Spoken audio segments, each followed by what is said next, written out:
Hello friends. मैं आज story करने जा रही हूँ, लेकिन उससे पहले मुझे आप सबसे कुछ इंटरेस्टिंग बात करनी है।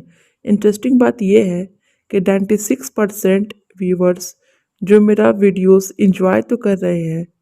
अगर आप 96% लोगों में से एक है तो आपको सिर्फ एक काम कर देना है। नीचे रेड कलर में जो सब्सक्राइब बटन है उसको सब्सक्राइब कर देना है और कुछ भी नहीं करना है। बस आपको यही काम कर देना है, नीचे रेड बटन को प्रेस करके सब्सक्राइब कर देना है और साथ ही साथ जो बेल आइकन बटन है उसको भी प्रेस कर देना है, ताकि जो भी लेटेस्ट वीडियोस आएगी सबसे पहले आप तक पहुंच जाएगा। एक बार की बात है, टीना का परीक्षा का सेंटर रायपुर में पड़ गया था और वो 3 दिन के लिए रायपुर जा रही थी, वो भी ट्रेन से। ट्रेन का वेट कर रही थी। ट्रेन आ जाता है और वो ट्रेन में बैठ जाती है। पता नहीं मेरा एग्ज़ाम का सेंटर नज़दीक पड़ा है या दूर पड़ा है, वही टेंशन में वो सोच रही थी। हाँ माँ, मैं बैठ गई हूँ, ट्रेन में सीट मुझे अच्छे से मिल गई है, तुम चिंता मत करना, तुम लोग अच्छे से रहना, मैं पहुँच कर बात करती हूँ। हाँ हाँ माँ, मैं ठीक हूँ, ये सब बात कर रही थी। हाँ माँ, यहाँ का मौसम भी अच्छा है, मैं ठीक हूँ, तुम चिंता मत करना। और वो फ़ोन रख देती है इतना कहकर। पता नहीं, यहाँ का तो बारिश का मौसम जैसा लग रहा है, पता नहीं बारिश में मुझे अच्छे से लॉज मिलेगा या नहीं, यही सब सोच रही थी। सोचते सोचते उसका स्टेशन भी आ जाता है और वो नीचे उतर जाती है। फिर जाती है टेम्पो में बैठने के लिए, बस मुझे अच्छे से लॉज मिल जाए। बादल कैसे थोड़ा छाया हुआ है और बारिश में उसे अच्छे से लॉज मिल जाता है, लेकिन उसे पता नहीं था ये लॉज में उसे इतना बड़ा जिंदगी का रहस्य छुपा हुआ है। मेरा तो 301 है, वो 302 303 क्यों बंद है? वो कुछ सोचते नहीं है और जाकर सो जाती है, क्योंकि वो बहुत थकी हारी होती है। बेटा उठ जाओ, टीना उठ जाओ, सुबह हो गई, इतना कहकर काका वहाँ से चल देते हैं और टीना क्लास करके घर चली जाती है। उफ, मुझे क्या पढ़ाया, मुझे कुछ समझ में नहीं आया साइंस में, मेरा साइंस का एग्ज़ाम कैसा जाएगा, यही सब सोच रही थी। देर रात वो पढ़ाई कर रही थी। कैसे पढूं, मेरा परसों एग्ज़ाम है, एक दिन में कैसे होगा? अरे ये कौन आ गया? चलो देखती हूँ, इसे भी अभी आना था, जाकर देखती है। आप कौन है? मैं पूजा हूँ। पूजा कौन? मैं बगल वाले रूम में हूँ, 302 में। तुमको समझ में नहीं आ रहा है साइंस, मैं पढ़ा दूँ? पर आपको कैसे आएगा? मुझे आ जाएगा, मैं साइंस में आप तुमसे सीनियर हूँ। चलो मैं तुम्हें पढ़ाती हूँ। और वो उसे पढ़ाने लगती है। अच्छा, फिर मैं कल आऊँगी, ठीक है?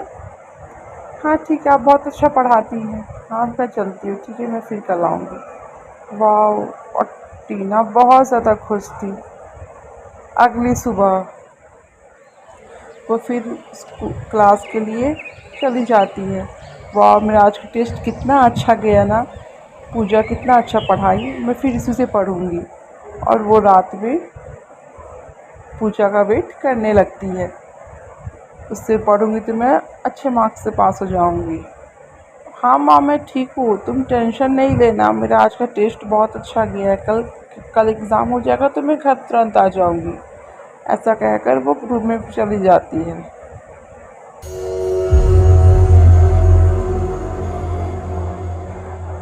आज भी मुझे पूजा पढ़ाने आ जाती तो कितना मज़ा आता ना। और वो पूजा के साथ पढ़ने लगती है। टीना, कल तुम्हारा एग्ज़ाम है, तुमको अच्छे से निकालना है। हाँ पूजा, आपने बहुत अच्छा पढ़ाया मुझे, थैंक यू। और इस तरह फिर तीसरा सुबह होता है और ये परीक्षा का घड़ी था।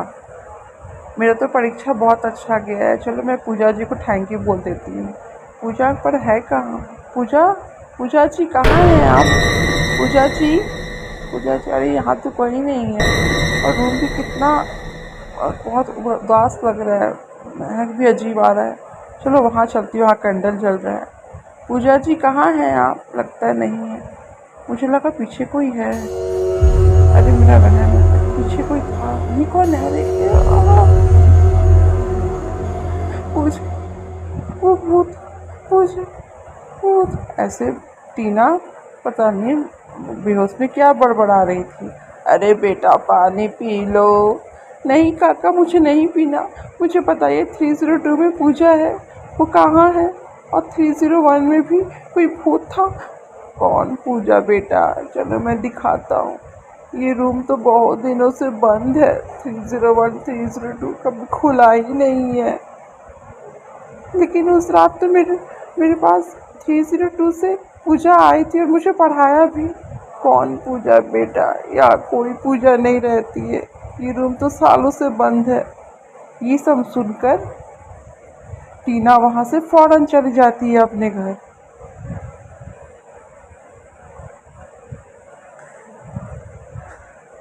काका मुझे कोई एक रूम मिलेगा? मेरा यहाँ परीक्षा में पड़ा हुआ है, तो मैं 2-3 दिन के लिए रुकूंगी। और किस्मत से टीना की फ्रेंड शिफ्ट 2 में उसी का एग्ज़ाम पड़ा हुआ था रायपुर में, और वो इसी लॉज में रुकने के लिए आई थी। चलो ये रूम अच्छा है, मैं इसी में रुक जाती हूँ। पर मैं पढ़ूँ स्टार्ट कहाँ से? अरे लगता है कोई आया है। देखती हूँ कौन आया है। मैं कांक्षा हूँ, मैं तुम्हें पढ़ा सकती हूँ। आप कौन है? मैं बहुत अच्छा पढ़ाती हूँ। चलो मैं पढ़ाती हूँ तुम्हें। तो मैं रात से आती हूँ तुम्हें पढ़ाने के लिए, ठीक है? आ जाइएगा। Thank you. Mention not. Sakshi, किसी को पता नहीं है कि मैं कौन हूँ।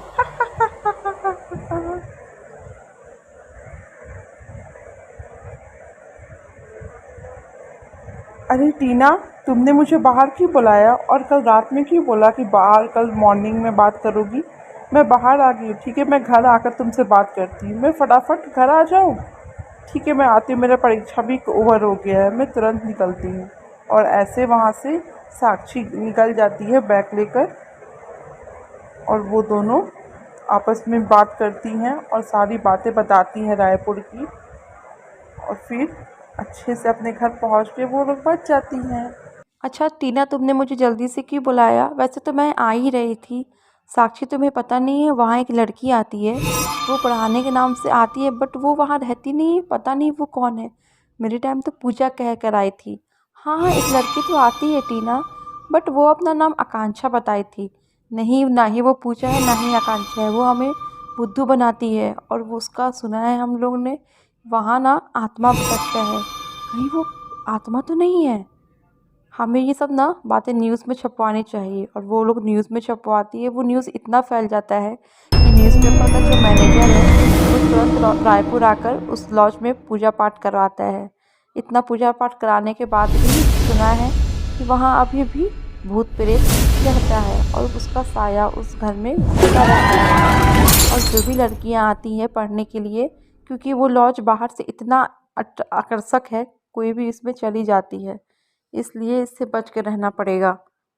बहुत कोई का मानना भी है कि यहाँ बहुत पहले एक लड़की आई थी, उसको ये लॉज बाहर से इतना अच्छा लगा था, वो पूरा अंदर घुस गई थी रूम में एंड उसी में फंस गई थी। और वहाँ का जो देखने वाला था बूढ़ा आदमी, वो कुछ काम से बाहर चला गया था सारा दरवाज़ा बंद करके। तो वो लड़की उस रूम में ही फंस गई और वो बहुत देर से चिल्लाई, बहुत दिन चिल्लाई, कोई नहीं सुना। तो बहुत कोई का मानना है कि वो ये वही लड़की है जिसका आत्मा भटकता है और वो किसी को यहाँ टिकने नहीं देती है। यही सब सुनकर टीना और साक्षी बहुत परेशान हो जाती है। और वो लोग को लगता है अभी भी यहाँ रूह है कि जो भटकता है। इसलिए वो ये सारी बातें अपने मम्मी पापा से बताती है, सारी फ्रेंड्स से बताती है और न्यूज़पेपर में छपवा देती है ताकि कोई इस लॉज में जाए नहीं। और ऐसे वो दोनों अपना जान बचाकर वहाँ से निकल जाती है। बट ये रहस्य वो कभी नहीं भूल पाती है। हेलो पापा, मुझे ना यहाँ एक लॉज दिखा है, वो बहुत ही अट्रैक्टिव है, मैं तो यहाँ रुकने वाली हूँ। और अंदर से वो बहुत थोड़ा ओल्ड जैसा है, बट मैं यहीं रहूँगी।